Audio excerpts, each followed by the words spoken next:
evening, everybody. My name is Rachel Donnelly. I am the president of the Reading League Maryland, and I am honored to welcome you to our first event.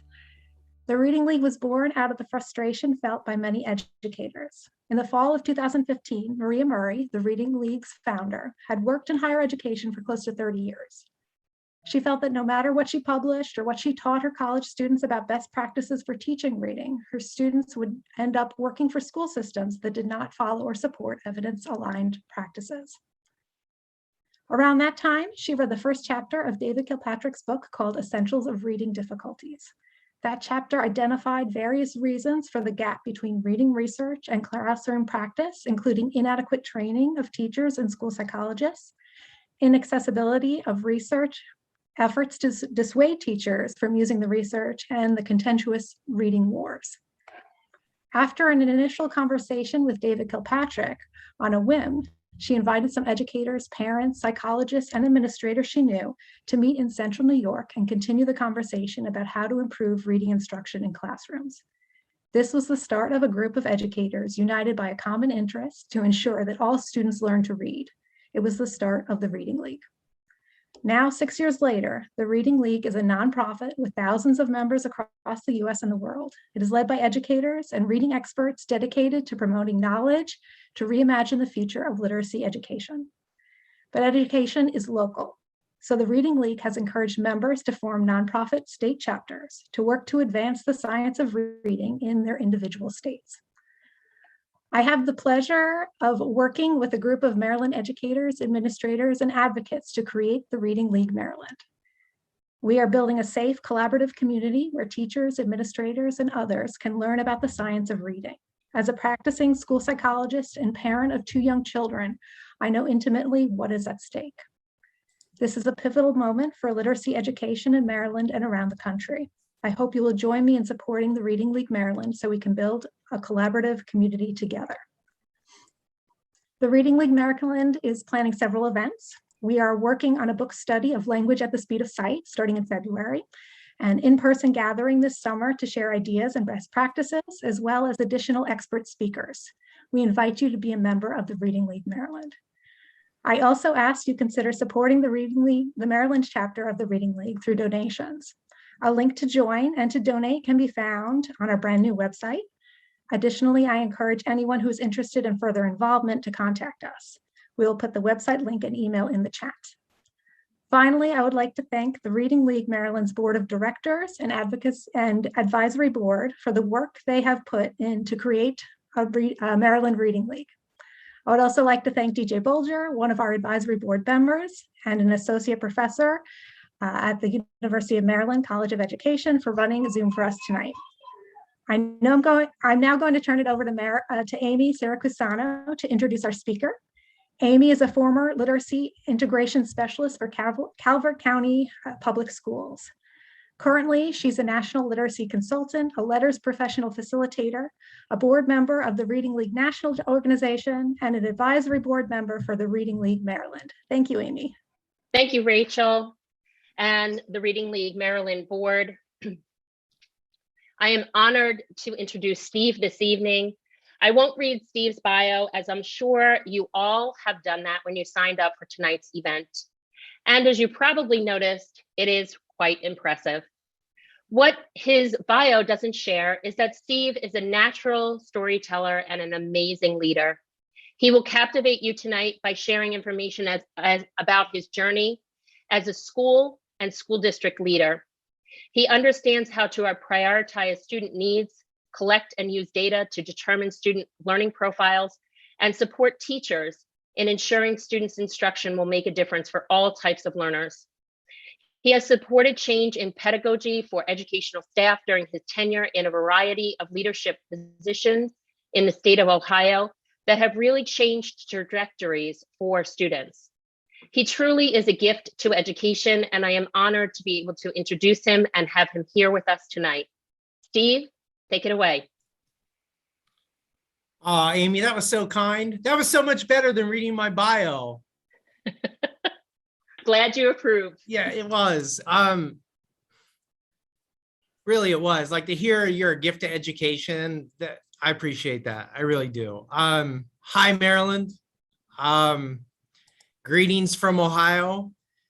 I've presented across the country talking about how to help kids learn how to read, and in Canada, but I've never presented in Maryland. So even though it's virtual, I'm checking the Maryland box. And I'm so honored that in the inaugural event, the Reading League Maryland invited me to do this. So I'm super excited. From an Ohio State Buckeye to Maryland, a sincere thank you. You guys have better seafood, we have better football, and we'll just leave it at that. How's that?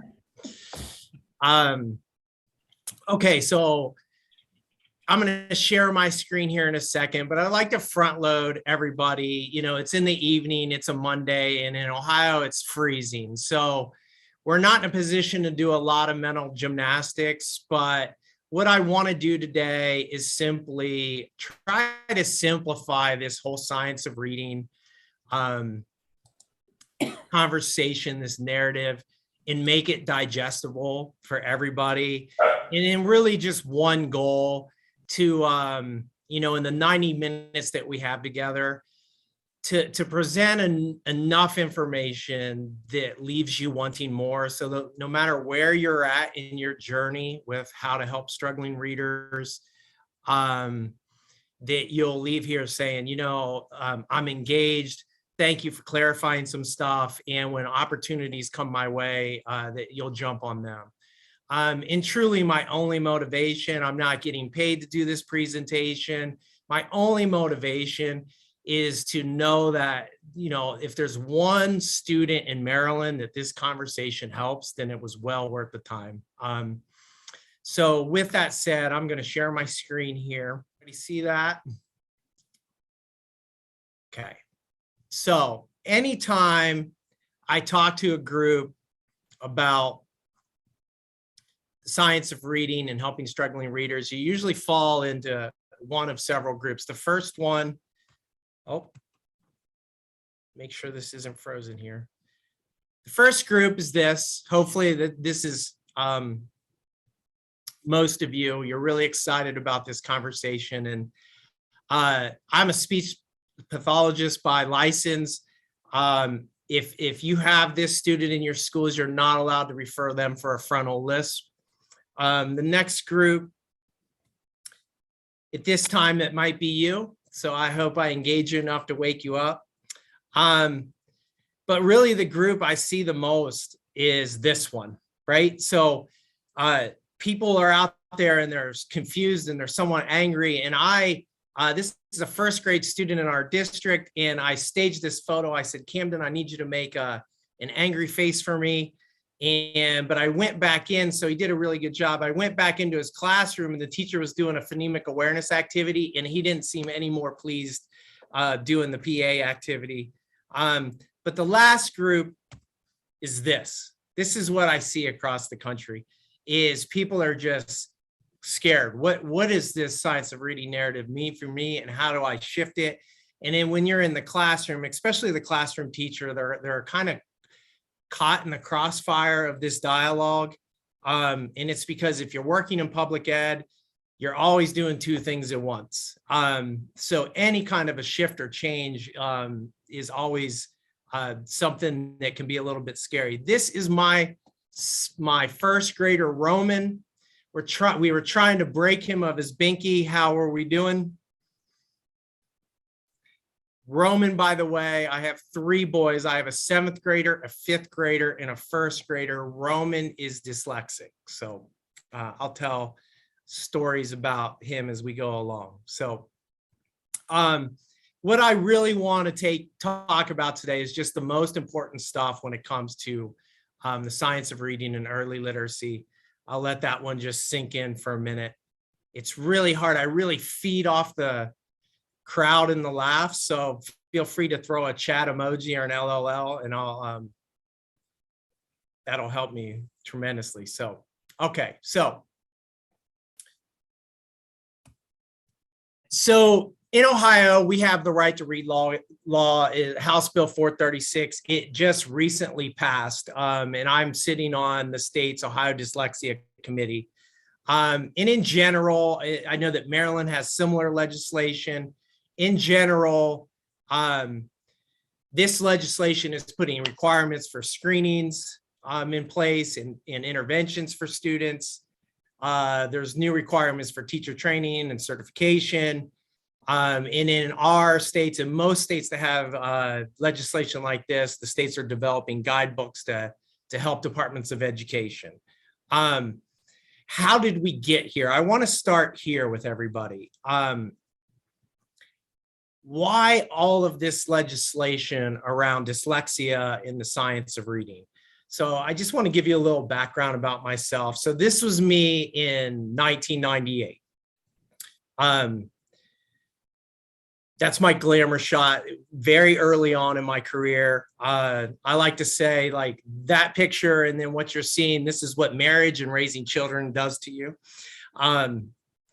I was a speech language pathologist my first year in the schools of a middle and elementary and a high school. I really was very green, did not know much about what I was doing, but I did learn this. I got in this particular school district, the elementary, the middle, and the high, they were all connected.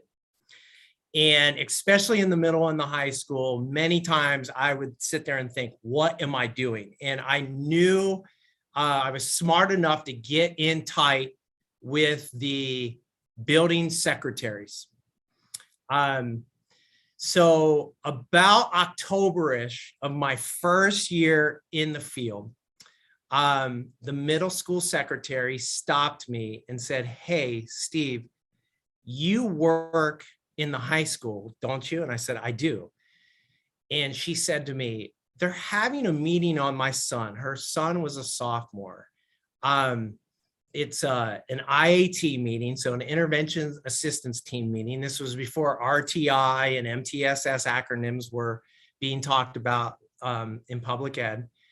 And she said, "You know, he's really struggling in school. Can you come to that meeting just so I have a friendly face?" And I told Shirley, I said, "I'm more than happy to come. I usually only come on like when there's R's, S's, and L's or fluency disorders, but I'd be happy to sit in on those meetings." So when I got into this meeting at the high school, talking about a sophomore, the purpose of the meeting is that they were considering an alternative placement for this student. We got into the meeting and I asked 3 big questions. The conversation went like this. We're considering an alternative placement for Willie because he's not being successful in school. And I asked, why is he failing? Why isn't he successful in school? The response that I got in this particular meeting, I remember the chemistry teacher said, "He's failing my class because he doesn't turn in his homework." So my next question, again, I'm in the 2nd month of my career as a speech language pathologist in a high school meeting. Why doesn't he turn in his homework? Or why is he failing? And the teacher said he doesn't turn in his homework. So my next question, why doesn't he turn in his homework? The mom answered this question. He doesn't turn in his homework because he can't read the book. So that was the moment that my idealistic bubble kind of popped, because I was thinking in my head, this was a very affluent school district, by the way. How can you be a sophomore and not know how to read? And when I asked that question, it was crickets. And I realized that the tension in the room rose significantly. So I wanted to alleviate that tension as quickly as I could. And I asked this next question. Oh, come on, clicker. Can I test him? And then that's when the tension broke. It was like, yes, test him. So what happened is I knew enough out of graduate school to give an assessment of phonological awareness.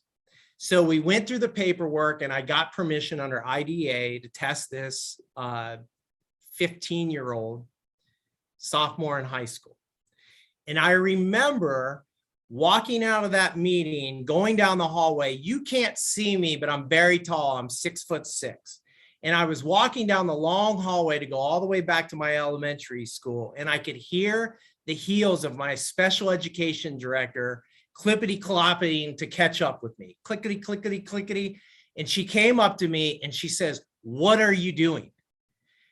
And I was like, I don't know. I know that if kids struggle to read, there's something called phonemic awareness. Again, this is 1998. Nobody in public ed is really talking about this at this point. There's something called phonological and phonemic awareness, and it can explain why kids struggle to read. Her response to me was, if you test everybody who's struggling to read, Steve, as a school speech language pathologist, your caseload is going to blow up. And I remember it like it was yesterday, 1001, 1002, 1003. And I said, there's that many kids who are struggling to read? Well, maybe I should test them.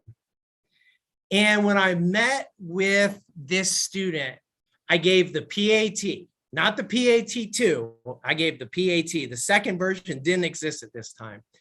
And this student had standard scores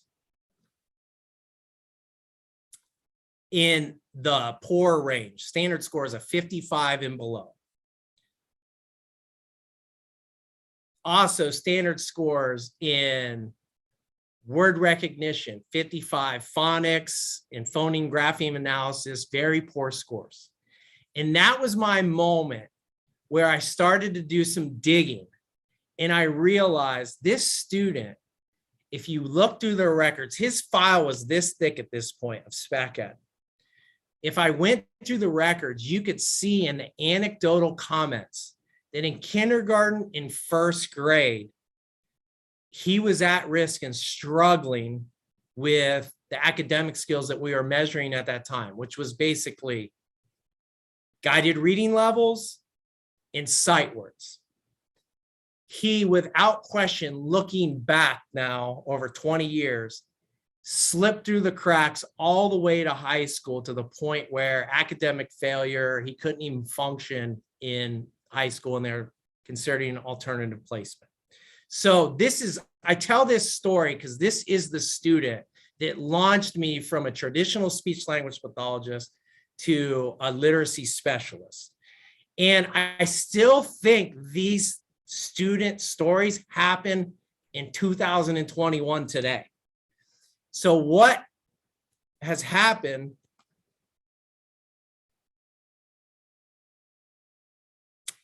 is we had a system where we were very reactive, not proactive. We were late in identifying and responding to at-risk or dyslexic profiles. There was no or limited capacity to provide structured literacy. Teacher training and professional development wasn't aligned to the science of reading. And what happened is parents finally became so frustrated that they became advocates because education did not. In a nutshell, that's why in state after state after state, you are seeing this type of legislation. So at this point, it's all about how do we respond to the pressure that has come from third parties within public education. I hope that that makes sense and that somewhat resonates with you. All right, so activity time. I need 2 volunteers to engage with me virtually on a couple tasks. I'm not so sure how we're going to get them. Facilitators, if you could help me. If anybody would volunteer, you'll have to turn your screen on and go through these tasks with me.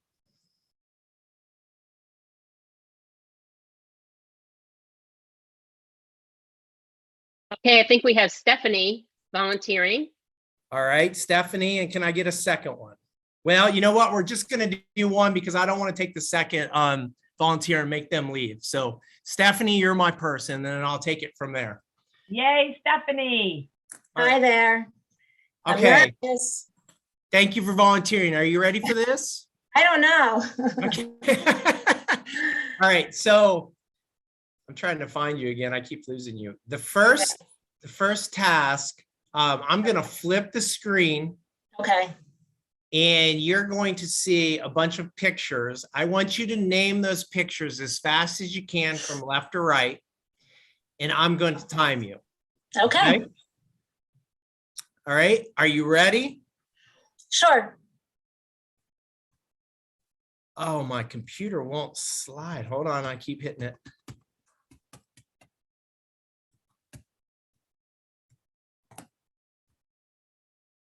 There you go. Go.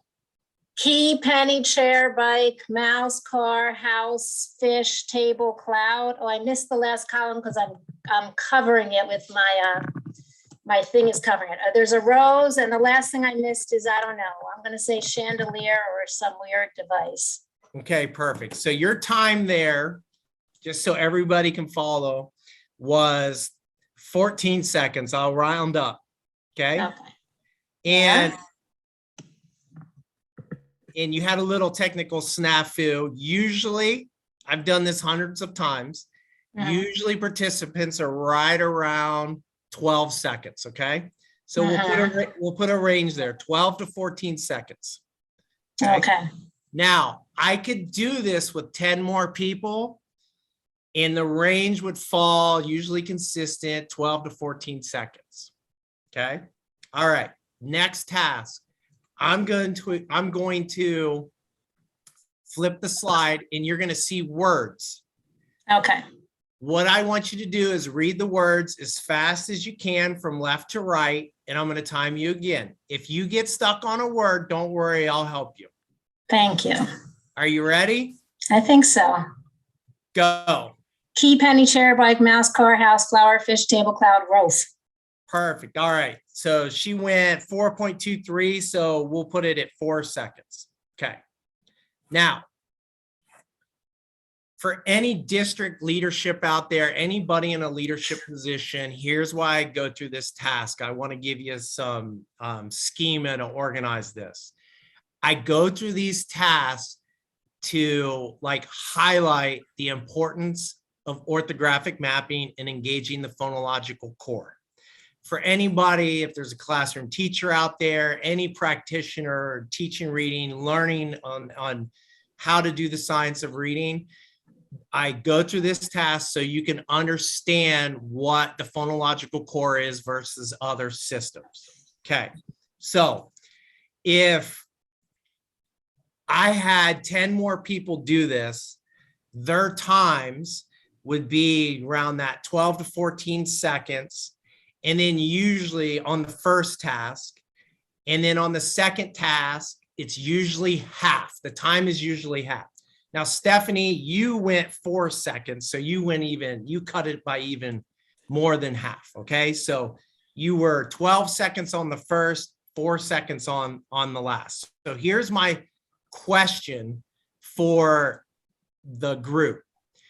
When Stephanie was doing the first task versus the second task, do you think that she was using the same areas in her brain or different? Same or different? I'm going to look at the chat. Different. Perfect. Okay. Next question. On efficiency standpoint, which system, the first system or the second system, was more efficient? A bunch of seconds coming through the chat. Okay, so the second. So 2 systems in play. The second one's more efficient. All right, so for the first slide, this was a straight task of visual memory. If Stephanie recognized the image, she was able to name it. And when she got to the last picture, she's never seen that before. And the answer that I get hundreds of times in doing this is, I don't know, or they guess. She said chandelier. Chandelier is not right, but she hadn't seen it before. Okay.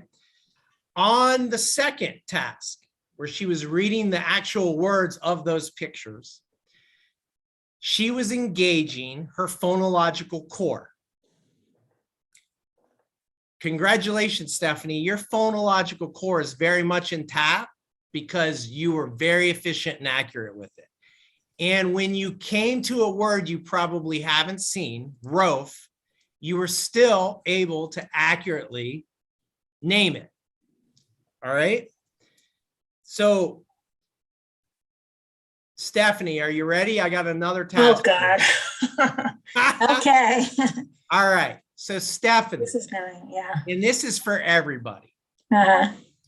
If I put $100 bill on the table and said, hey, I'm going to give you a task, and if you can complete it accurately, you get the $100. If you can't complete it, you owe me $100. You want to know what the task is? Coins, something with coins. Okay. I'm going to give you a bowl full of pennies, nickels, dimes, and quarters, and you have to sort them into 4 groups. You know what the 4 groups are, Stephanie? Penny, nickel, dime, quarter. Are you taking that bet? I can do that. You can do that, right? I can do that. I can do that. You would accurately do that. Okay. Yeah. So you win my $100. All right. Double or nothing, Stephanie. Mhm. I don't know if you're a gambler or not, but double or nothing. You have to tell me without looking at those coins that you just sorted, which way the president's face on the coins. Are you taking that bet or are you holding on to your $100?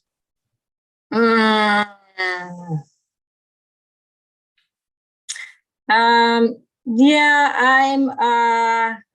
I'm not 100% confident on that. Okay, but wait, Stephanie, Yeah. hold on. You've seen pennies, nickels, dimes, quarters probably 1,000,000 times in your life. Yeah, but not in the past, 3 years, and I'm old. So, my old long-term memory, I haven't seen it recently. So.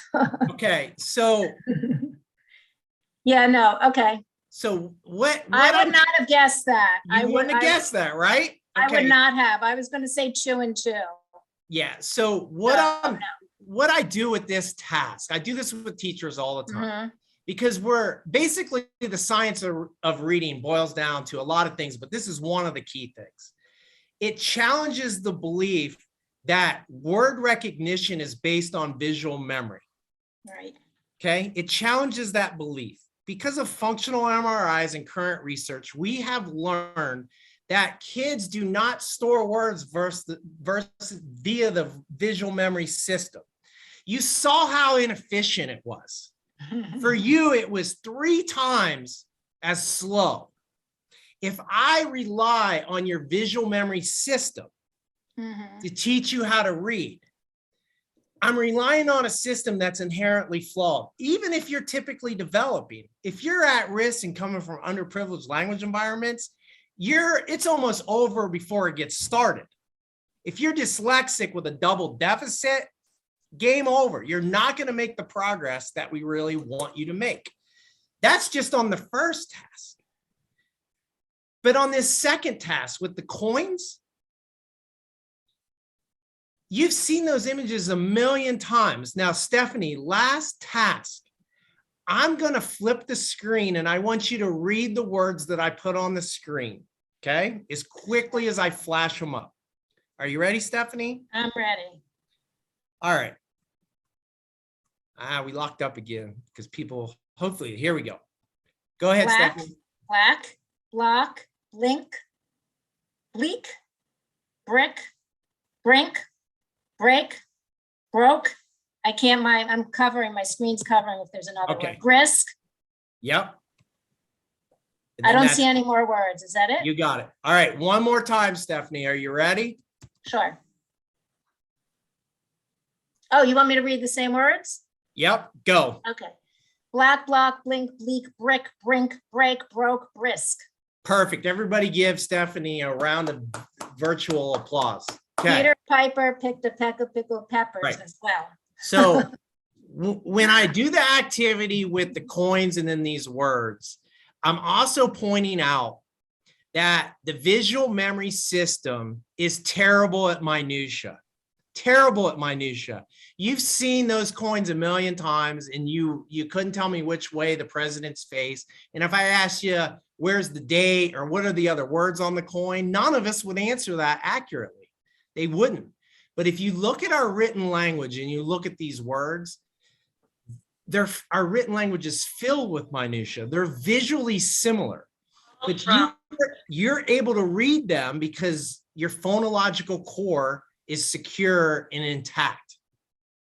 When we default to the visual memory system, it's only a matter of time until that system fails us.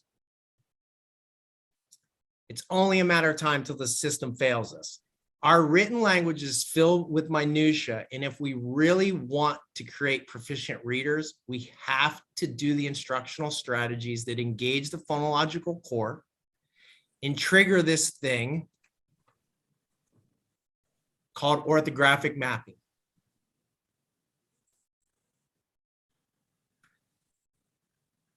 This term is foreign in our schools to some extent, and we need to bring it to life. Orthographic mapping is the mental process we use to permanently store words for immediate, effortless retrieval. Anything else we use to recognize and accurately read words is compensation. I don't like to talk about the reading wars a whole lot, and you can put names to the reading wars. You can call it cognitive-based instruction. You can call it meaning-based instruction. You can name curricular programs. But the one thing that we all want is for a child to come to a word and immediately recognize it. The difference between pedagogies is what system do we engage to do that?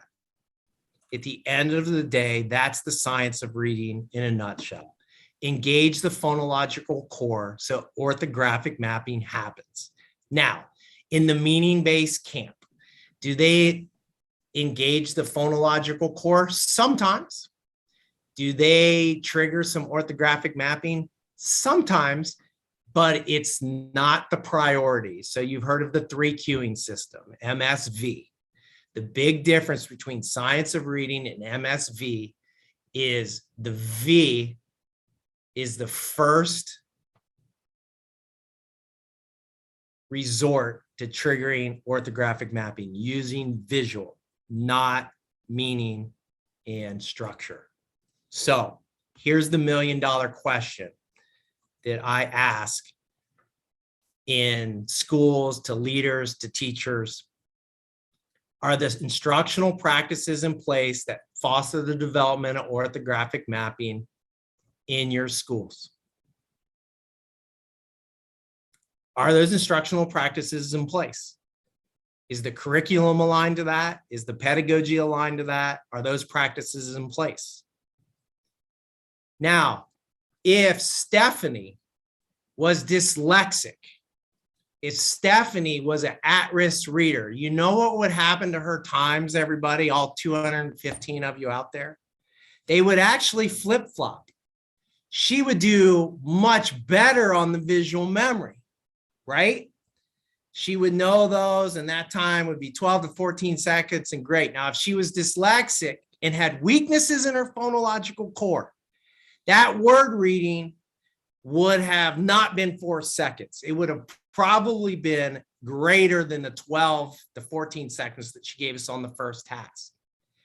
And so Stephanie, as a student, if she was my 7-year-old first grade student, she would really enjoy activities that drawed on her strengths and visual memory, and hate it when I engaged her phonological core, right?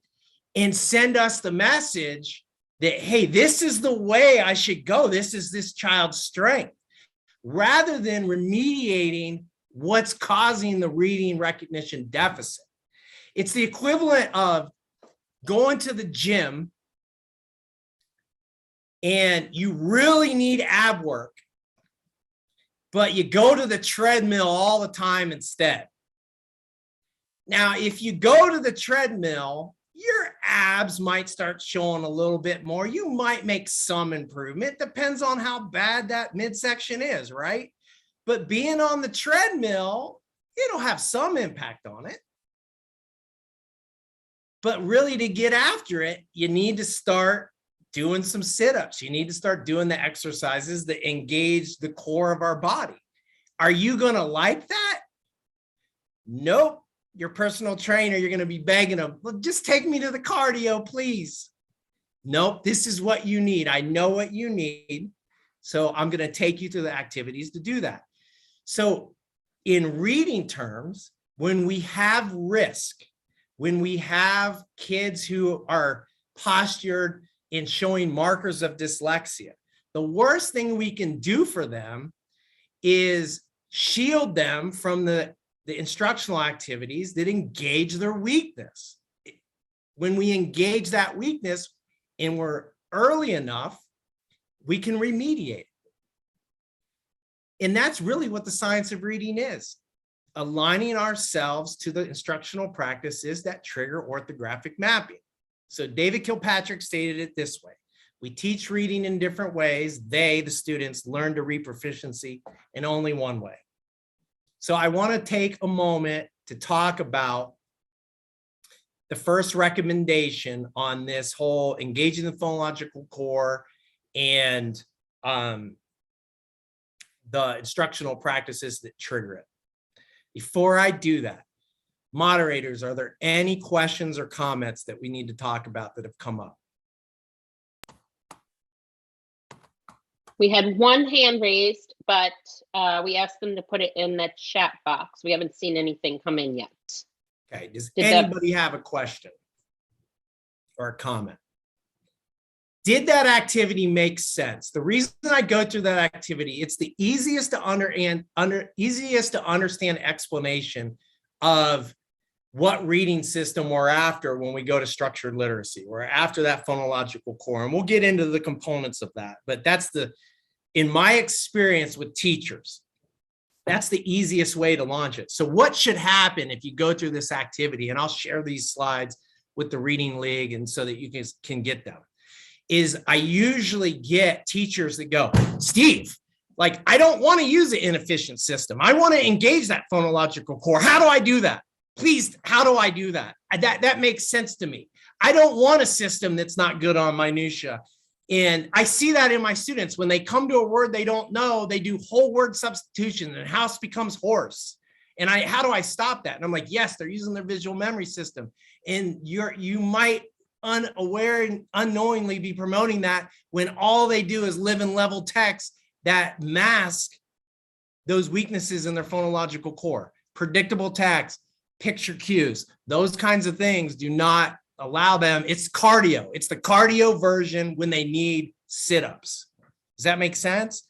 You have to create this urgency in our schools with an easy to understand explanation of why I should even care about science of reading, why I should even be interested in structured literacy, because you want to do the activities that trigger orthographic mapping. It's as simple as that. Trigger that and we're well on our way.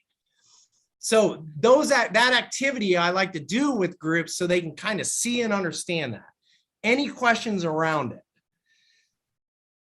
So Steve, there was a question about why do schools give kids who are struggling to read audio? And I think this is talking about accommodations, I'm guessing, Lisa? So giving audio text or audio books in audio version as an accommodation. Okay, so that's a great question. So here's the thing. You can do both. It doesn't have to, it's the beauty of the and. If I'm having kids listening to reading, I'm not doing that so I trigger word recognition. That's not going to do it. It can help and it can assist. I definitely want a book in their hand and I want them following along as they're read too. That can help with word recognition. But really why I'm doing that is because of language processing.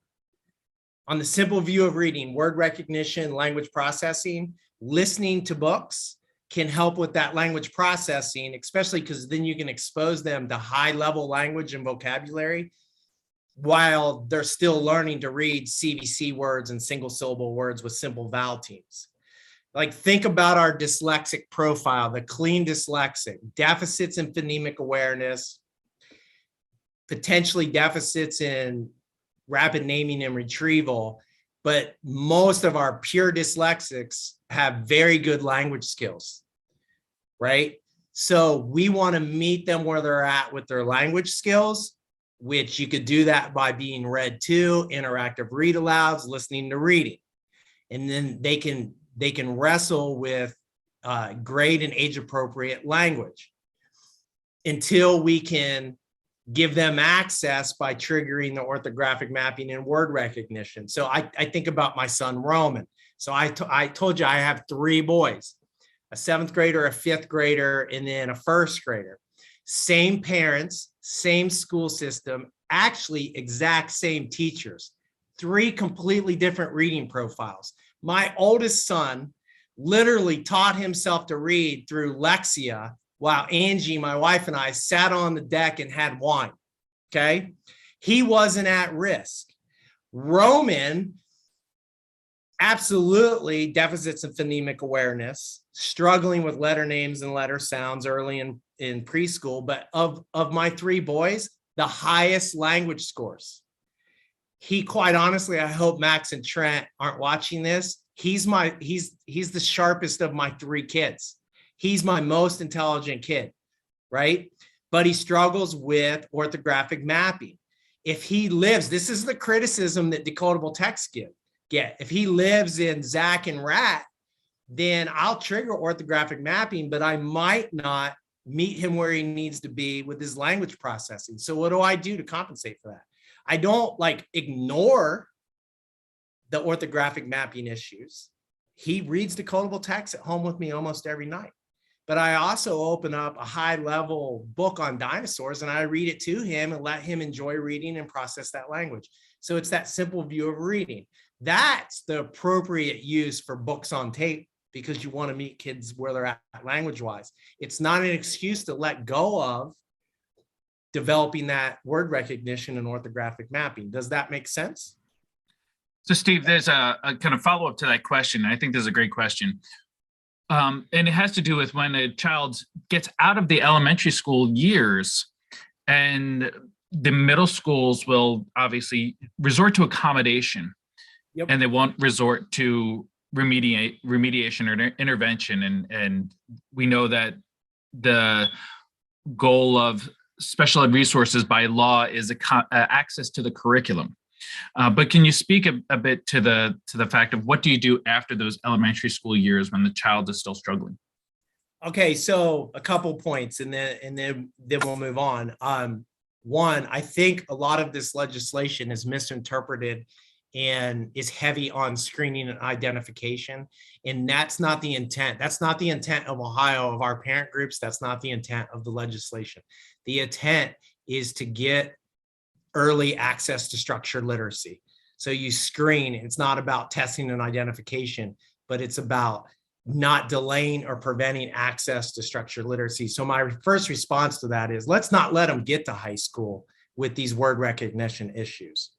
Let's put that the legislation is in place so that we have to respond with curriculum and pedagogy that heads that off.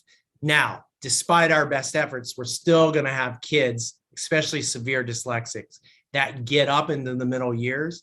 And our buildings need to be equipped to do both. Again, provide that intervention. You never give up on triggering the orthographic mapping. I haven't met a kid yet, and it's thousands at this point, no matter the age, that can't grow in word recognition, reading fluency, and accuracy. Some take different trajectories as others. So it's the beauty of the and. You continue to provide that direct instruction aligned to structured literacy, science of reading, until they're out of the woods on the word recognition side. And at the same time, you do want them to have access to the core curriculum. That's where the modifications and accommodations come. To do one versus the other, you're going to shortchange one of those areas in the simple view of reading, word recognition and language processing. You have to have both. And that's one of the myths of structured literacy, that it's just phonics and drill and kill and word recognition, and that it's not language processing. It absolutely is. So you have to have both. That would be my response. Are the systems in place in the middle school and high school that you can still intervene where intervention is needed, which on a dyslexic is on word recognition side, and then still remove barriers through accommodations and modifications so that they can process language. These are very intelligent children. Roman Griffin is my smartest kid. There's no way that I don't want him in a foreign language. There's no way I don't want him in advanced English. But one of the barriers might be word recognition. So that's when we remove that barrier through accommodations and modifications and let him succeed. These kids are not dumb. They're smart. They just struggle with our written language, right?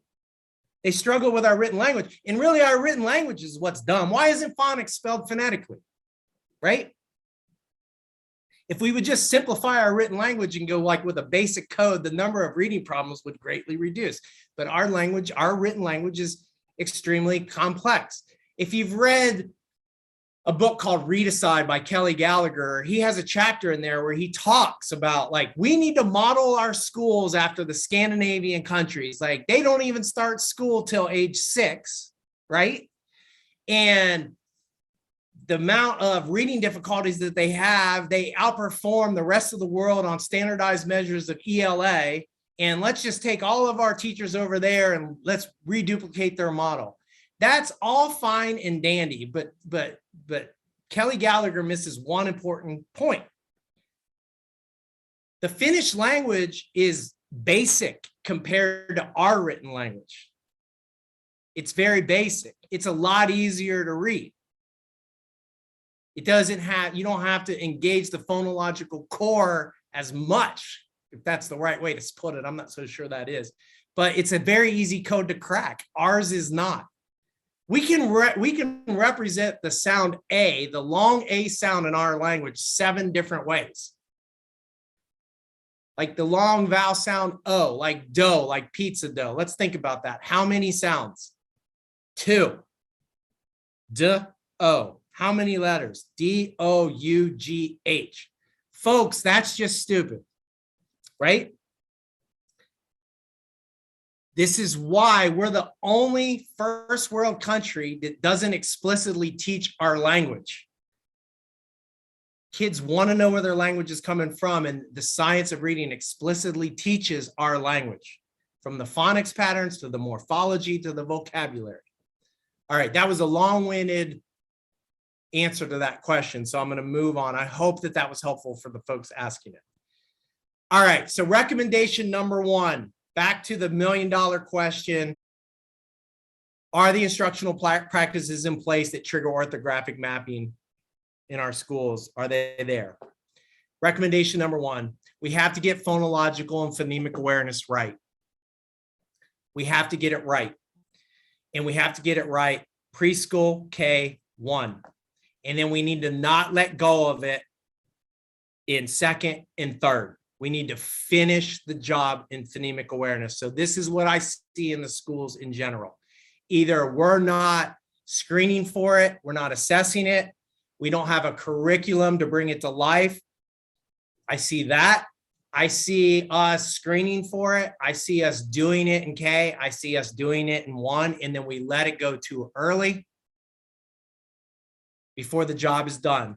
Here's why we care about phonemic awareness. Our phonological filing system is the basis for word memory and word recognition. It is not our visual memory system. Here's how I like to describe it in the schools. Think of the phonological filing system as a closet in your bedroom. Think of it as like a neurological closet. We have kids that come to us in all kinds of ranges on this phonological filing system. Some kids come to us with no closet at all. Others come to us with a closet that looks like this. I want to ask you guys a question. If you were building a new house and you had an unlimited budget for the master bedroom, would your closet be a space like this or a space like this? Option one, option two. Two, rhetorical question. If you picked one, something's wrong with you. Two, think about the phonological filing system neurologically in the left hemisphere of our kid's brain is something that we have a choice to build. If we don't have it, we can put one in. If we put one in that doesn't work that well, we can take it from what you're looking at now and make it like this. How do we do that? We do that through intentional and systematic phonological and phonemic awareness instruction. That's how we do it. Phonemic awareness is this weird thing. If you go in and watch it and you don't understand structured literacy, you're like, what am I watching? Right? That's not reading. Reading, there weren't any books. They weren't even using their eyes. But it is such an important instructional strategy, pedagogy concept for our kids to get. And I really want to make sure that the participants and teachers especially understand why they're picking up their phonemic awareness curriculum. So Michael Hegarty, the phonemic awareness program that he has is very, very popular. Do you guys use that in Maryland? Okay. What I don't want teachers doing is picking that up and doing it out of compliance. I want them to understand what their instruction at that moment is actually doing to a child neurologically. And it, again, is going from a closet like this to a closet like this. All right, now why is this closet important? We'll get to that in a second. Eventually, you're going to fill that closet. So when you think about words, phonogram patterns, syllable types, all the necessary information when we get into alphabetic principle, when we give and input that information in students through our phonics instruction, it has to go somewhere and be organized neurologically. You can organize it like this, but then when they go to get it, it's going to be a mess. Or you can organize it like that. So when you get to actual print, when you get to actual phonics,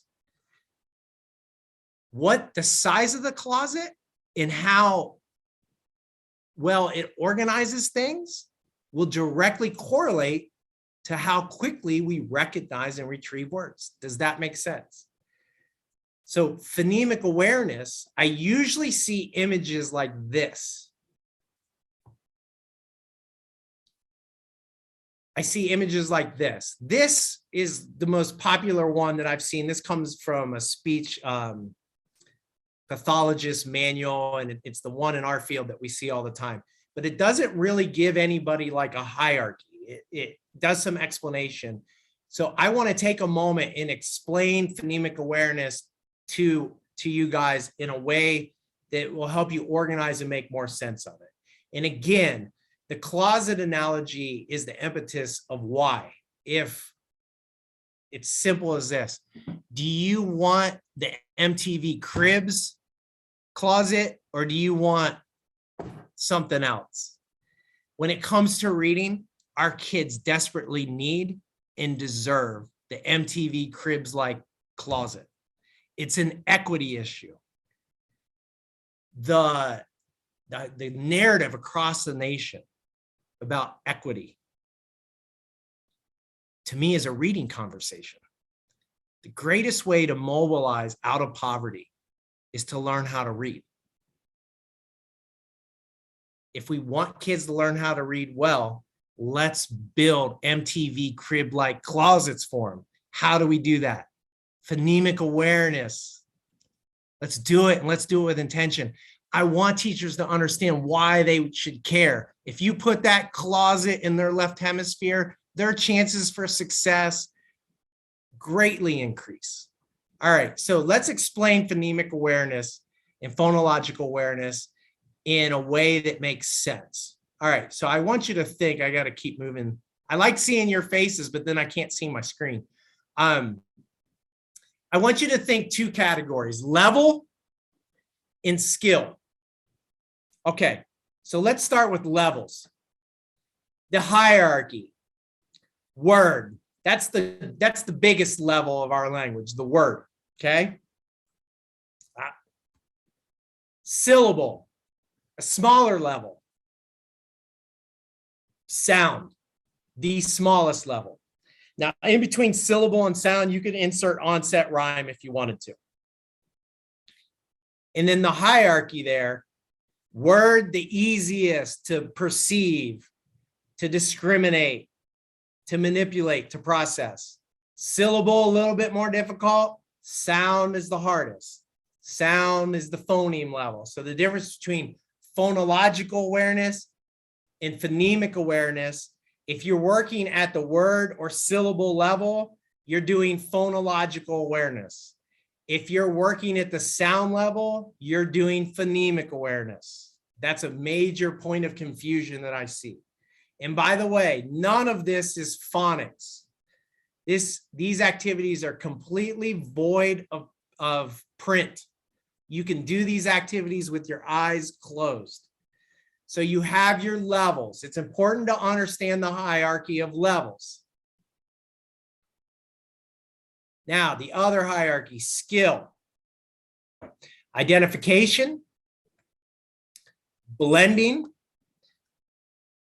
segmenting. So if I'm doing segmentation at the sound level, if I say to everybody, tell me all the sounds in mop, and you say ah, p, congratulations, you have the phonemic awareness skill of sound segmentation.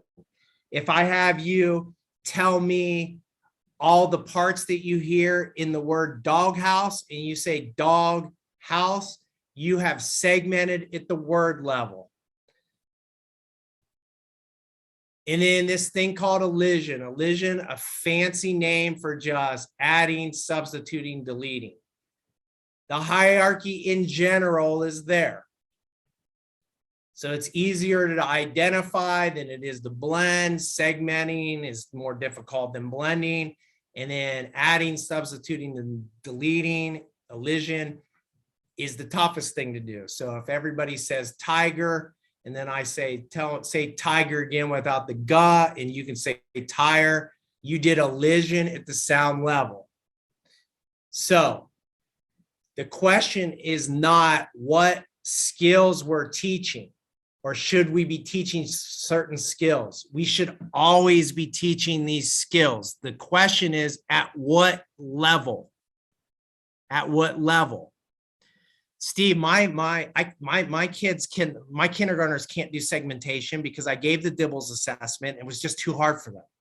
Well, you can't do segmentation at the sound level, but you might be able to do segmentation at the syllable level or even at the word level, right? So you are teaching these skills. The question is at what level? Now, what's most important is that you can do these skills at the sound level.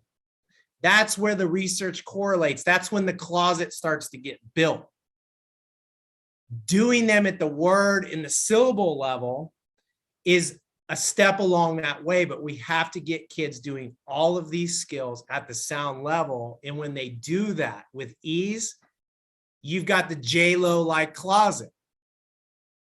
If we don't do it, or there's problems along the way, you've got the Steve Griffin, when he was a bachelor in college closet that was like 4 foot by 6 foot, and I just crammed stuff in there.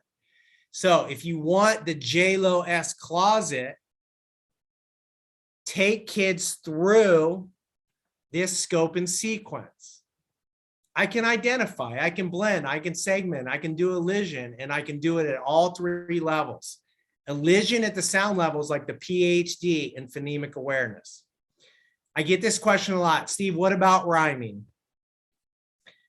And rhyming doesn't have that direct correlation. What we know about rhyming is it really helps with spelling, and I'll leave it at that. We could talk for a half hour on this rhyming role. I just know that people go like, where's rhyming? Because that's so important. Really, the other skills are where the research tells us that that phonological filing system is being built. Okay, so the Hegarty curriculum. This is my #1 recommendation for classroom teachers. Why? Because it follows this scope and sequence. And it's scripted and it requires no prep. It requires a little bit of training, but it's easy training. Right? It's very popular. And what happens is if a teacher knows nothing, if the teacher knows nothing about phonemic awareness, just through following the Hegarty program, it'll be built-in professional development. Now, school leaders, principals, curriculum coordinators, superintendents, you name it. Just don't hand them the book and ask them to do it out of compliance because they're not going to do it very well. I hope that this whole like closet conversation and MTV Cribs and J-Lo helps to illustrate what we're trying to do with that. So from a neurological perspective, this is how we're going to develop the left hemisphere of the brain so that they can store the written code and retrieve it efficiently. Does that make sense? I'm watching the chat. Oh, someone said preach. Okay.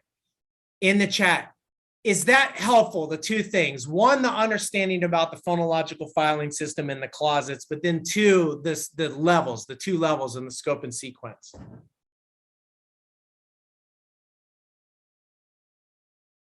I'm just kind of watching. This has been an awesome explanation. Thank you. Okay, good. Usually I'll see the head nods and the furious writing in a conference. So now I'm tied to the chat. 100% SPED teachers were given the book and had no idea what to do with it. Exactly, that's the problem.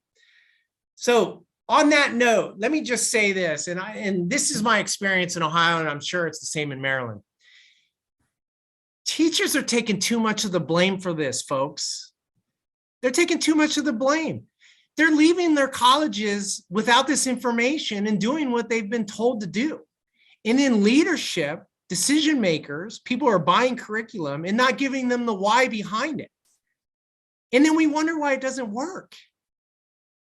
This is not about teachers. This is about leadership and professional development and training.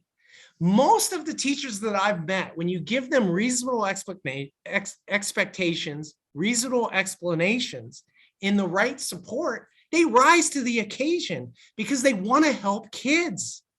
That's what the science of reading is about, is what are the essential steps so we can help kids?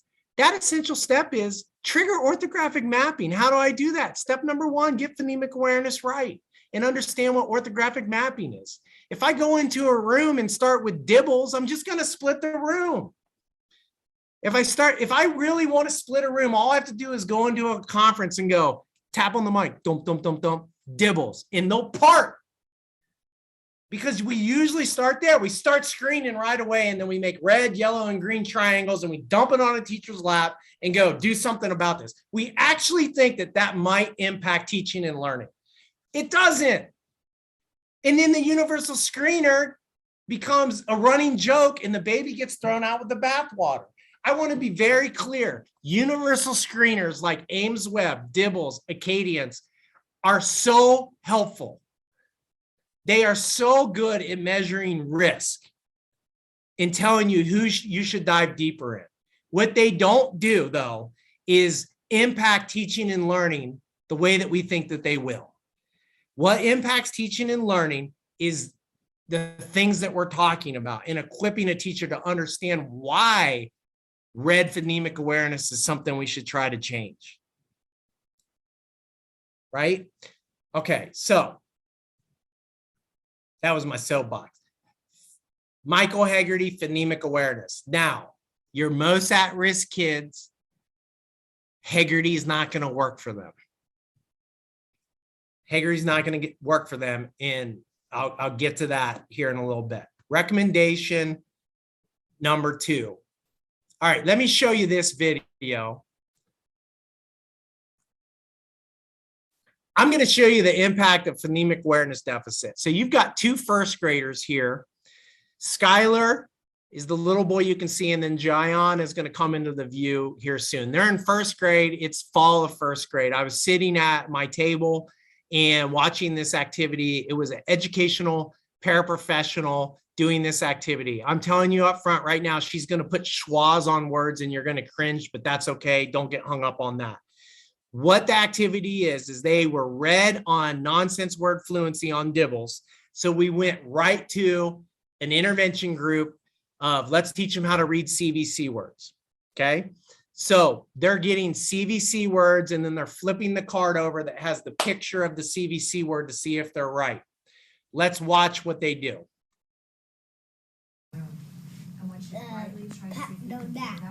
Nap. Right. Nap. Nap. Okay. All right, Skylar, you don't need to wait. All right. Recommendation number 1, don't break your cell phone out in the middle of an instructional group. You'll get reactions like that. All right, here comes Gianna. She's looking at the word fin. Wave and everything. You're doing fine. Just pay attention to Miss Swope. See that? That's what a sound symbol error looks like. I'm supposed to be saying something, but I'm not sure. And then watch what she's going to do next. What's the first sound? I'm going to look at you. Tell me, please. Right? If you give me the word at this point, I've learned nothing. And a lot of times our corrective feedback is we just give them the word. Okay? This is where an I do, we do, you do comes into play. But this is what a sound symbol issue looks like. Let's watch Gianna. Can everybody hear it? Can someone throw a thumbs up for me? Make sure you can hear it. Okay. Put them all together. Okay, I'll do it first, okay? Fuck in. Fin. Boom. All right. So Pam said fa in na. She actually added sounds. And what Gianna say right away? Fin. On that sample alone, does Gianna have good phoneme blending? She heard fa in na and went fin. Is her brain blending phonemes?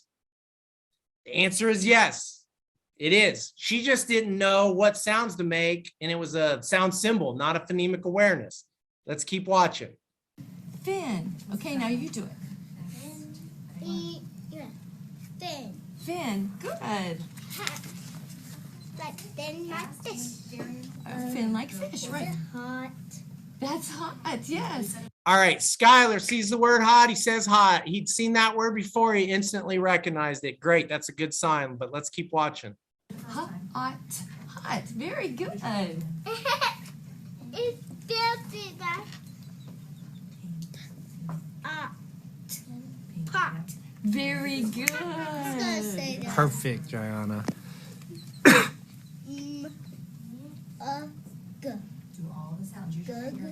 No. Gianna screams, no, right? Okay. That word was mug. He went, gug. That's what he did. He's screaming phonemic awareness problems.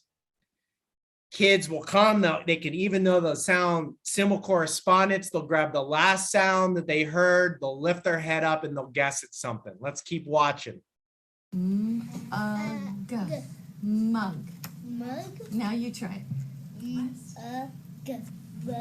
Yeah, see if we're right. Is this a coffee mug? It is. Because I love coffee. Okay. Sat. Very good. All right, this word is lid that's coming his way.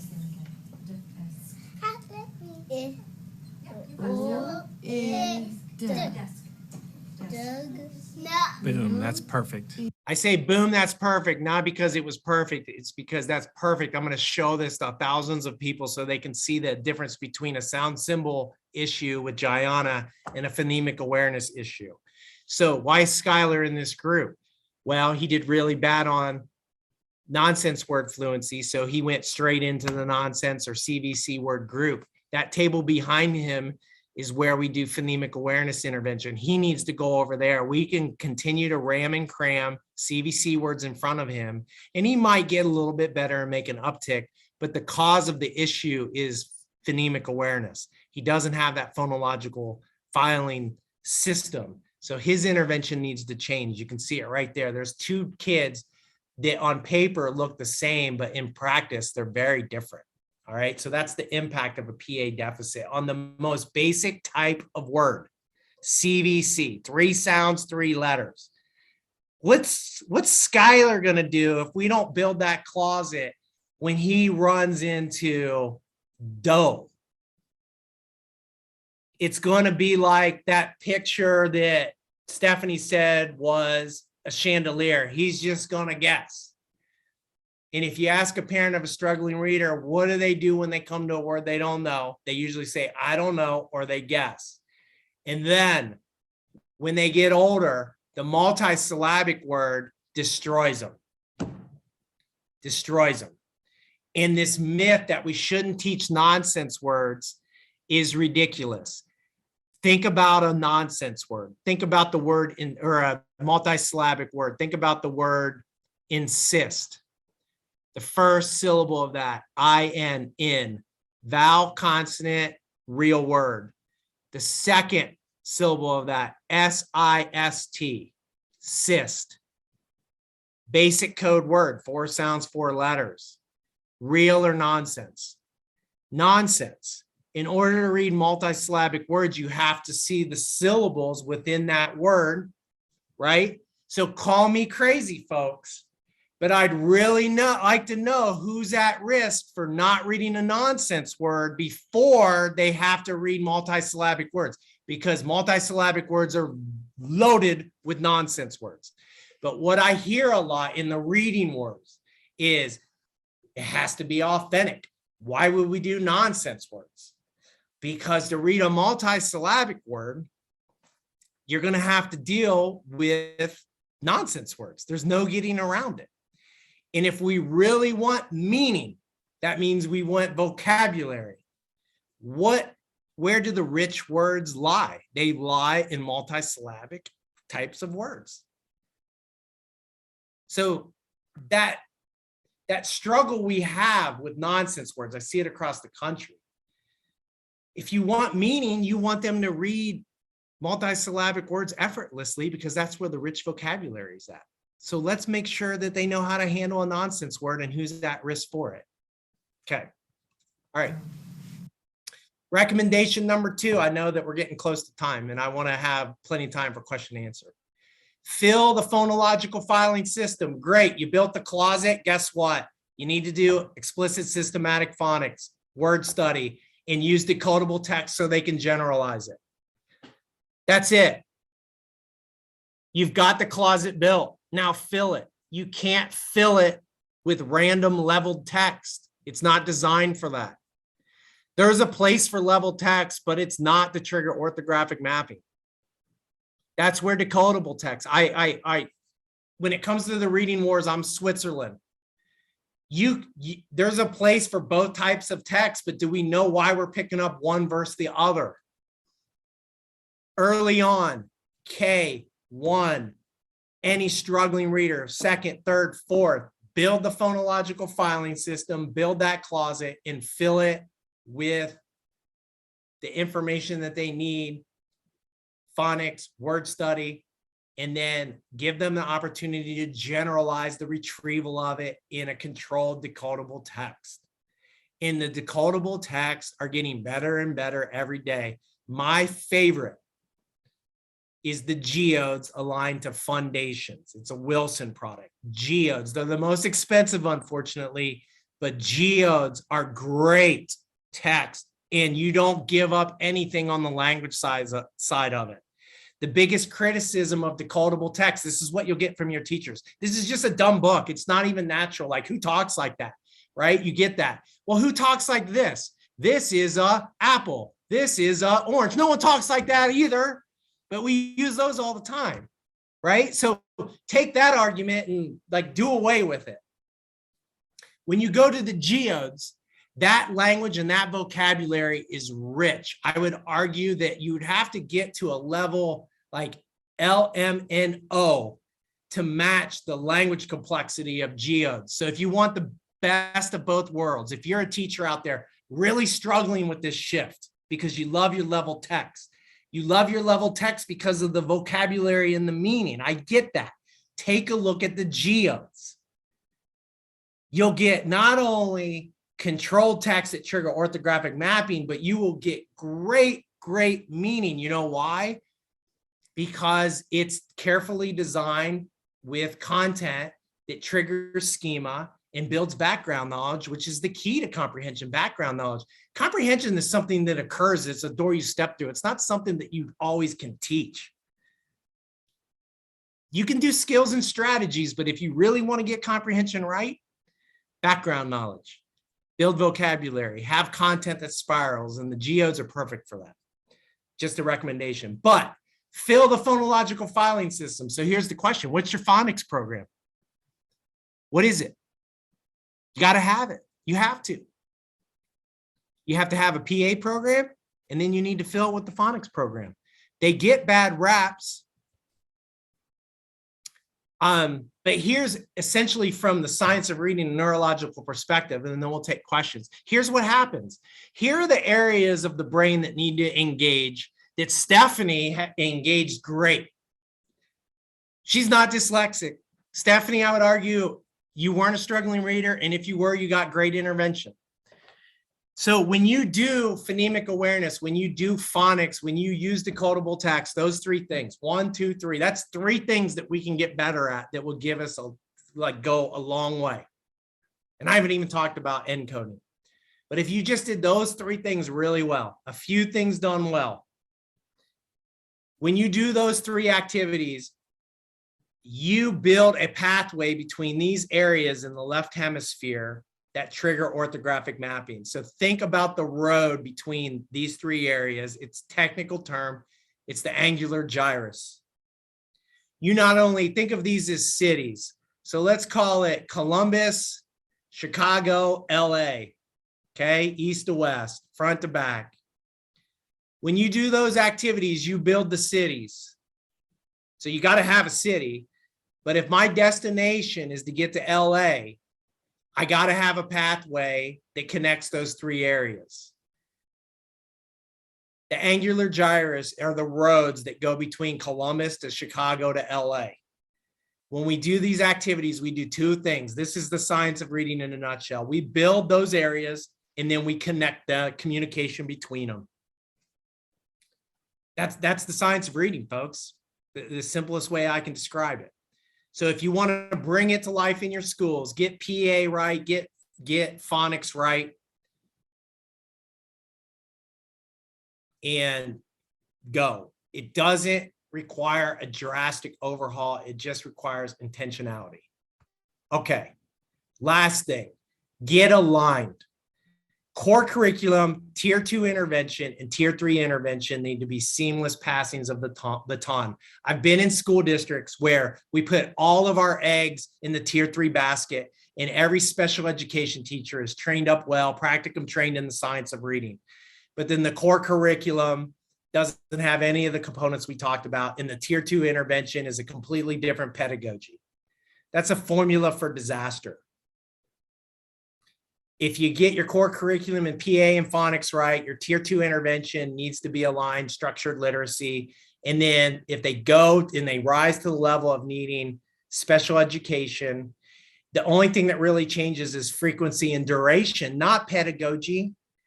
I'll put it in like curricular terms for you. So I do guided reading and I use BAS in my core. And if you don't do well, I do reading recovery. And then if you don't do well, I'll give you structured literacy. Why?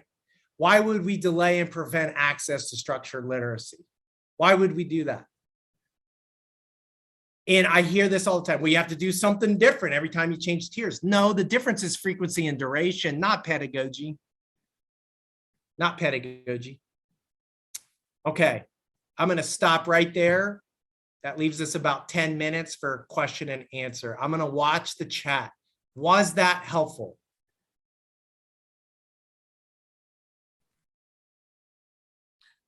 That was great, Steve. There's a lot of questions on the chat, and Rachel, I don't know if you want to, I guess I can ask them from here. Yeah, just shoot some at me and we'll talk a little bit. And I'll stick around past 8. I mean, honestly, it's not like I have to dismiss you. If you need to leave, go ahead and just leave, and I'll stick around and answer as many questions as I can. Somebody asked, what phonics curriculum do you recommend? All right, so some are better than others, but having one is better than nothing. I'll leave it there. Okay. I hate like pushing names. So my district, the open core foundational skills is one I'm familiar with that has worked well. Right now in Worthington, my current school district, we use Foundations, which is working well. Honestly, the one, and this is just a personal bias, the CCC-SLP phonics program, I love. I love the CCC-SLP one. I've never had a chance to use it that well because it's pretty expensive. The good news is that there's some free resources out there that you can get your hands on as well. So the bottom line is that it depends where you're at as a school district financially, but cost shouldn't be a prohibiting factor. Well, we don't have a phonics program because we can't afford it. You can find some free ones out there that are online. The CCC-SLP actually has free versions. I forget the name of it. It started in New York. Someone will probably know it. It's right there. CCC-SLP is free if you print it yourself. Did they come together with Acadians? I don't know. Foundations is the same publisher that created Wilson Reading System and Geodes, just an FYI. And I see Wilson Reading System come under criticism sometimes, especially from like the hardcore Orton Gillingham practicum trained folks, and I get that. But there's new versions of it. So like if you haven't paid attention to it in the last 10 years, you should really dive in and look at it. Plus it has a tier 2 intervention right aligned to it. So if you went Foundations, you already have your tier 2 intervention in place until you can, and it's scripted until you can get professional development to match the script. A tier 2 intervention that I've used and is ridiculously effective if you're still building capacity around teacher training, which takes time, especially to get practicum training, is the SPIRE program from EPS, Educational Publisher Service. Here's why I love SPIRE. LLI is a very popular intervention program, right? I do not recommend LLI.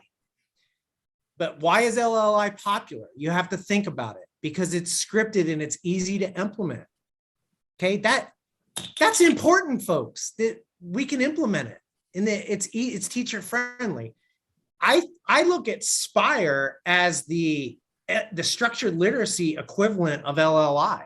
So if you're a district that's using LLI, in Ohio, LLI, you got to understand it. Columbus, Ohio is like ground zero for the reading wars. Okay. It's ground zero for the reading wars. If you have a district that loves LLI and you're trying to shift to structured literacy, SPIRE is a great alternative because it's scripted. It checks all the boxes for why we like LLI. It's just structured literacy. And that gets you in the game and it holds serve to some extent. It stops the bleeding until you can get your reading specialists, your title people trained in structured literacy through some kind of Orton Gillingham based training, some kind of practical. Steve, there's all right. So I see I'm a parent as I'm confused that I thought OG was the #1 rec for dyslexic readers. It is, but that's a training, not a curriculum. Right? That's the confusion. So Steve, question about direct instruction, and I wonder if you would kind of address the difference between direct instruction approaches and other approaches. So the need for direct instruction approaches. So the key to this whole reading thing is increase opportunities for corrective feedback. Direct instruction increases those opportunities, others approaches don't. And then you have to have the right corrective feedback. So in general, you're going to win or lose before you even sit down across the table and teach kids how to read. The first way that you win or lose is, did you pick the right text? The second way that you're going to win or lose is when reading breakdowns happen. So let's say I picked the right text. When a word recognition issue happens, do I have the appropriate corrective feedback so that they can get through it and learn? And that's your cueing. Without a DI approach, then you're going to miss on both of those. And that's a problem, especially if you have a heightened risk level. Any other questions? So we have kind of a whole list that we've tabulated with tons of questions. I'm kind of struggling with how to get to everything and be respectful of everyone's time. And then I also wanted to disseminate a little bit of information as to, people who are interested in either joining committees for the Reading League or being on the board or the advisory board. So I want to be respectful of time. So maybe could I give a little bit of that information, and then we can go back to maybe some questions, and some of the moderators too are kind of looking through and sifting through questions to make sure that we hit kind of the most important and most pressing. And we'll keep you here, Steve, for as long as you're able to or willing to, stay with us, because I think I certainly want to hear what you have to say. So do that, Rachel, and then I'll make a commitment to stay till 8:15 for anybody that wants to stick around with questions, and then you have everything you need if you want to bounce out of here by 8. Awesome. That sounds fabulous. So yes, again, and thank you too. And I don't want to waste a whole lot of time, thanking you, but really, truly, thank you so much for this presentation tonight. I think it's been invaluable for a lot of people. But I know that some of you might be interested in getting a little bit more involved in the Reading League. We talked a little bit about some of the events that we have going on. Membership is free for this year, for sure, especially, educators. I know that it's been a tough year, and we want to continue to support you and support districts and support students. So, just coming to future events and following us on Facebook and Twitter and all the things will be really important to help get this information out to everybody. We also have some committee work. We have, for example, an events committee that's working on planning future events. You can email us. We'll put the email in the chat, but it's info@md.thereadingleague.org to get some more information on some of the committee work that we have going on. And then we also, are always looking for, we have a board of very talented people who are here to organize and to push the Reading League Maryland forward. And then we also have an advisory board that's a little bit more kind of laid back as far as not needing to attend all the meetings, but still there to support and to bounce ideas off of and attend to meetings when you're able to. So we're again looking for people to kind of grow and people to be involved in different areas in the state of Maryland. So I just want people to keep that in mind, and please to join and visit the website and reach out and sign up if you're interested in any of that. We would love to have you. But okay, Steve, I'm gonna turn it back to you. And DJ, I'm not sure if you're able to look at some of those questions and whatnot, and maybe we can go through some of those pressing or keep our eyes on the chat. So Hey, let me respond to one question that I've seen pop in here, and it's a little bit of a dialogue. And Amy, I saw you respond to it. Okay. It's important when you think about curriculums to have the right ones, but then also it has to be complemented with professional development. So when I talk about these scripted programs, let me be very clear. Professional development and pouring and investing into our teachers is the way to go through a structured literacy practicum. That's the gold standard. Those can be time consuming, they can be expensive. And if you're a district that loses teachers, think about that. I spent $3,000 in over a year on this training, and then they left me. If you have a good scripted program, it gets you into the game earlier and they can be effective, and the programs don't leave you. So the next person comes in, they can pick it up and follow that script. I advocate to do both depending on where you're at as a school district, not one or the other. But if you have practicum trained people, they're still going to need materials. So then those materials, like a Spire program, what I mentioned, just becomes a resource, not necessarily thinking for them. But if you have someone who has no training, a scripted program is a good way to at least heighten their effectiveness.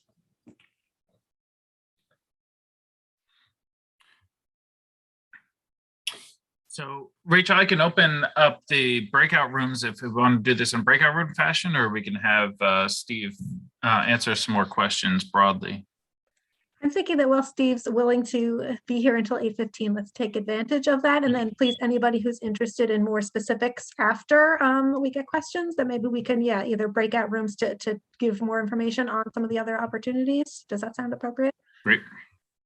Okay.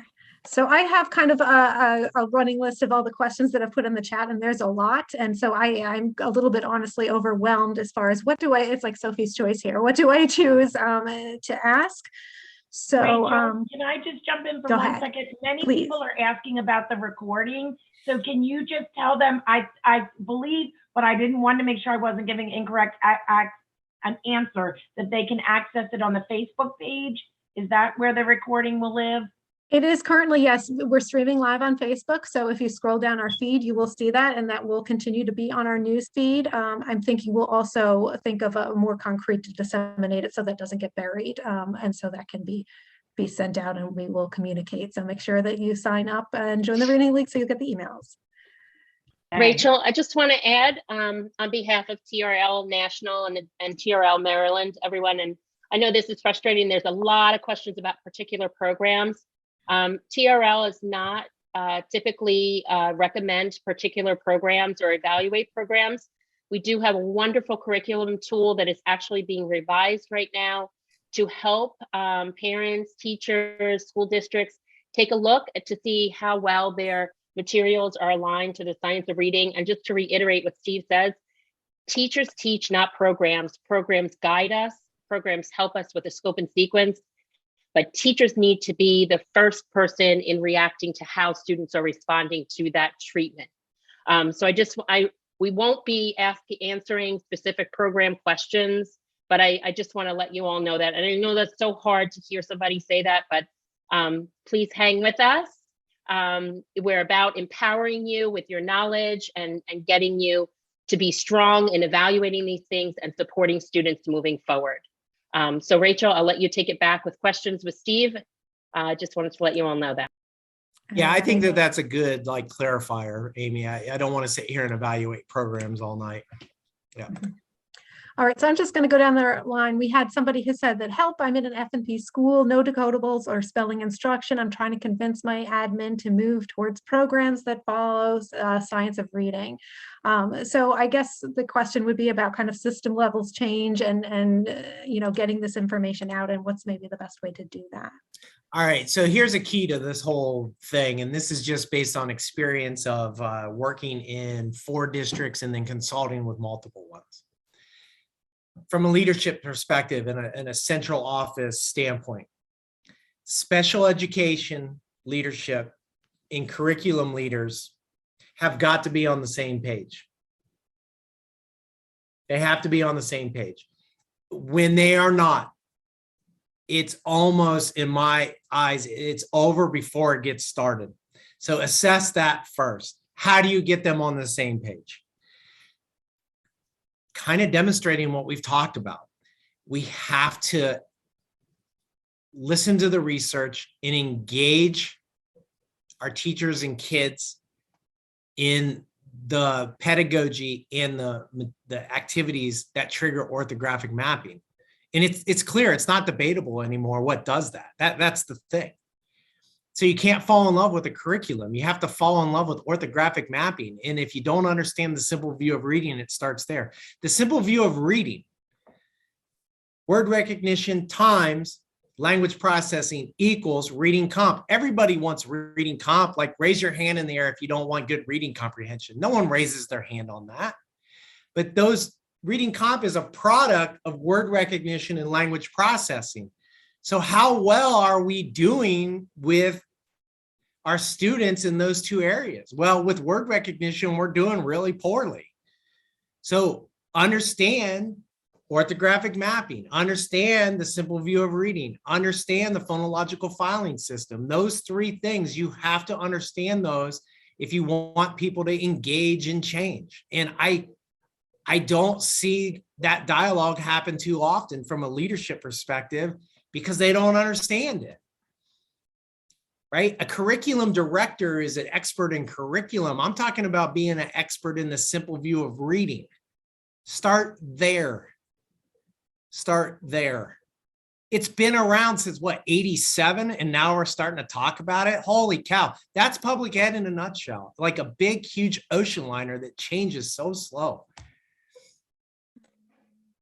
Absolutely. We have another question about, can you comment about how early readers have been impacted by the loss of learning during COVID? How do we support children who are learning to read but struggling with fluency? So COVID has done one of two things. It's either exacerbated your weakness and made things worse, or it's exacerbated your strength. So if you were a district that put a premium on small group instruction and structured literacy, the COVID slide wasn't near what we thought it would be. If you weren't that district, the COVID slide was probably that and then some. The grade level that you need to look closely at are our current second graders. Think about what COVID did in general across the country for them. They missed March, April, May of their kindergarten year, which is when you start to really orthographically map and match phonics to the phonemic awareness skills that hopefully you develop. Kids miss that opportunity. And then all of first grade, the most critical grade, the year developmentally for learning how to read, was interrupted. Okay, so now we're sitting at second grade. So you got to get it right in K and 1, and then second grade is your last ditch effort. Well, the stakes are really high for second graders right now from a neurological perspective. So, you know, that's COVID. Like second grade, if you're doing it well, K1, second grade wasn't where you were putting a ton of resource. Now you might be. So, yep, second grade. Second grade was hard anyway, the range of readers that you had, but now it's even worse. It's definitely created widened a gap for many of our students. We have another question about, how does MSV inhibit phonological development? Okay, so MSV, so it's a myth that meaning and structure don't help support fluency. It does, but it's just not the high priority. It needs to be the option of first resort, the V, the visual, the whole word, not just the first letter. Make that the strategy of first resort, not the third. It's just priority. I'll never say to a teacher, hey, don't pay attention to meaning, and did that make sense? I'll never say don't pay attention to the structure of the sentence, and that could help you in increase fluency. The deal is this though, prioritize the V. It needs to be a really huge V, really big, and then a really small M and an S. It really does. Make visual the strategy of first resort, not last. That's a small shift. And some people will disagree with that. But in general, that's the MSV, how I look at it. Don't waste all your time attacking MSV. Spend your time talking about the things we talked about and make the V the most important thing. Great. When did you notice difficulties or struggles with your son with reading, and what are the signs? What should educators, parents be on the lookout for? All right, so risk, it's all about picking up risk and then mitigating it, right? That's the whole key to this thing. That's why we screen. So when it comes to risk, the indicator that you look at, changes based on the age of the kid or the time of the year. So like right now in first grade, oral reading fluency is your greatest indicator of risk. But in the fall of first grade, it was their performance on, nonsense words and CVC words, right? But that's switched. So when we talk about our preschool kids, it's real simple. Letter name, letter sound. Roman didn't learn his letter names and he wasn't learning letter sounds. And that tipped me off. We have a problem here. He should know these letter names, especially given the environment that he's in, right? And then along came problems with phonemic awareness after that. Now that was when he was like 3 and 4. When he got into K, the phonemic awareness really started to announce itself. He had a tough time segmenting, blending, and perceiving sounds. And I'm like, okay, we don't know letter names. We can't do phonemic awareness. And then he's not matching up letter names and letter sounds. He was a very confused kid. And I'm like, here we go. His risk is high, high, high. Can we get out in front of it and bring it down? We've remediated the phonemic awareness deficit. When I say we, I mean his classroom teachers and his mom and his dad. And his orthographic mapping is starting to trigger.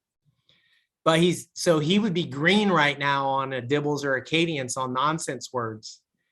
You can't look at that and go, oh, he's low risk now because his oral reading fluency is red.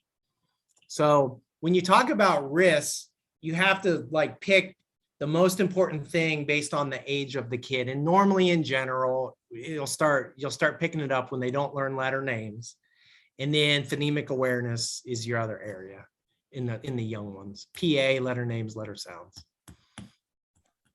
Perfect, thank you. I think maybe we can fit one more question in if you're able to. Yep. Should phonemic or phonological awareness instruction be aligned to current phonics instruction concepts? I'm not sure I completely understand the question. Here's what I'll tell you. If you can do phonemic awareness, manipulating letters at the same time, that can be very helpful, but some kids aren't ready for that. So when I'm doing a elision task, if I can put letters down instead of chips, that will really help. So it doesn't always have to be, hey, no print, only PA. You can start to build that bridge together. I will tell you this, if you look at the word type, right? And they're having trouble recalling it and instantly recognizing it, they're probably struggling with phoning, segmentation, blending on those similar types. So adjacent consonants comes to mind. They don't hear those sounds. They can't manipulate those sounds. So then they don't read blends very well. So yes, there is a correlation there. Amy, I hope that I answered that right.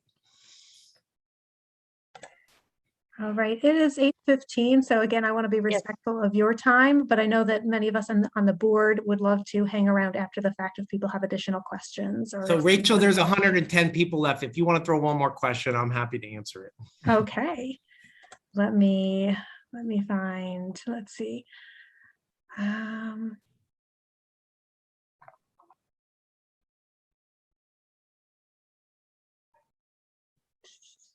I want to again stay away from curriculum questions, so I'm kind of scanning through.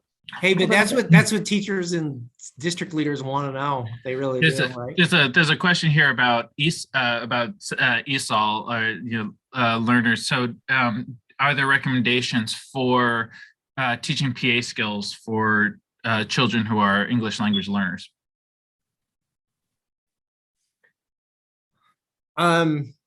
I'm really struggling with the EL profile because they're so layered and there's so many dynamics at play. This is what I know. The simple view of reading still applies. Simple view of reading still applies. That orthographic mapping still applies. They still need a structured literacy approach, but they also need to be exposed in processed language too. So with my EL kids here in my district, there's 2 high impact activities. So we follow our structured literacy curriculum, and then we bombard them with interactive read aloud in dialogic conversation. PA is a big part of it. And then those kids really take off. I admittedly, of our different types of kids in our profiles, I admittedly am struggling with the EL as much, and that's where we're the shortest on research, to be quite honest with you. There's probably someone out there right now going, I've got the answer to that, but that's my best response. And if you want to reach out to me and go, hey, Steve, look at this. I'm constantly learning. You never arrive in this reading game. As soon as you think you did, you're done 5 years later. I hope I'm not doing the same things 10 years from now that I'm doing today.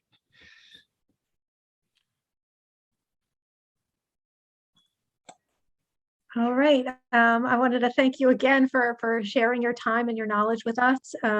Truly, truly awesome. And I'm hoping that this creates a lot of momentum and that we can move forward as a Reading League chapter and go forward and do great things and make good changes. So thank you so much for everybody attending. Again, we would love to come on and talk a little bit more specifically about the Reading League or answer questions to the board if anybody has questions, or do some breakout rooms even. DJ is our Zoom master, so he can make any of that happen. Okay, Marilyn, listen, you got a friend in Columbus, Ohio. Okay, so feel free to reach out. Reading League folks, Amy, if you guys will share my contact information, I'm happy to assist and help via email or phone conversation or anything like that if anybody wants to follow up. So I hope that this was helpful, and I hope that somewhere in the state of Maryland, a kid is going to be positively impacted by you participating in this event. I'd sit here till midnight, honestly, just so I know that it's going to help some kids that I won't meet directly. I mean, that's where my passion and my heart is at. So thank you, Reading League, for this opportunity. I truly appreciate it. Thank you, Steve. I appreciate you being here tonight as well. So glad that we met and that you agreed to do this event for us.